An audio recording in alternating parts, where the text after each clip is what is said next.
Hello guys, ഇന്ന് 4 മണി ചായക്ക് വേണ്ടിയിട്ടേ ഒരു സ്നാക്സ് ഉണ്ടാക്കാമെന്ന് വിചാരിച്ചിട്ടോ. അതിന് വേണ്ടി സവാള നല്ലപോലെ ചെറുതാക്കി അരിഞ്ഞിട്ടുണ്ട്. അതുപോലെ ഇഞ്ചി, പച്ചമുളക്, മല്ലിച്ചപ്പ്, അതുപോലെ കറിവേപ്പില ഇതൊക്കെ നല്ലപോലെ ഒന്ന് അരിഞ്ഞെടുത്തിട്ടുണ്ട്. അതിലേക്ക് കുറച്ച് കടലമാവ് ഇട്ടിട്ടുണ്ട് കേട്ടോ. അതുപോലെ ആവശ്യത്തിന് ഉപ്പും ഒരു നുള്ളു ബേക്കിംഗ് സോഡയും കൂടി ചേർത്തിട്ടുണ്ട്.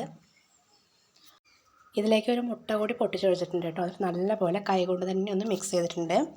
എന്നിട്ട് ചെറിയ ചെറിയ ബോളാക്കിയിട്ട് റവ ഉണ്ടായിരുന്നു കേട്ടോ, ആ റവയിൽ വെച്ച് ഒന്നിങ്ങോട്ട് പൊതിഞ്ഞെടുത്തു. അങ്ങനെ ഓരോന്നും ഞാനങ്ങനെ പൊതിഞ്ഞെടുത്തിട്ടുണ്ട് കേട്ടോ. അങ്ങനെ ഒരു ചട്ടി അടുപ്പത്ത് വെച്ചിട്ട് വെളിച്ചെണ്ണ ഒഴിച്ചിട്ടുണ്ട് കേട്ടോ. ആ വെളിച്ചെണ്ണ ഒന്ന് ചൂടാകുമ്പോൾ നമ്മൾ ഉണ്ടാക്കി വെച്ച ഈ ഓരോ ബോളില്ലേ അത് അതിലേക്ക് ഇട്ടിട്ട് ഒന്ന് വറുത്ത് കോരിയെടുത്തു കേട്ടോ. അങ്ങനെ എല്ലാതും തിരിച്ചും മറിച്ചും ഞാൻ വേവിച്ചെടുത്തിട്ടുണ്ട് കേട്ടോ. അപ്പോൾ വൈകുന്നേരത്തെ സ്നാക്സ് റെഡി ആയിട്ടുണ്ട്. പുറമേക്ക് നല്ല ക്രിസ്പി ആയിരുന്നു കേട്ടോ, ഉള്ളിൽ നല്ല രസമുണ്ടായിരുന്നു കഴിക്കാൻ. അപ്പോൾ ഇന്നത്തെ വീഡിയോ ഇഷ്ടപ്പെട്ട എല്ലാവരും സബ്സ്ക്രൈബ് ചെയ്ത് സഹായിക്കാൻ മറക്കരുതേ.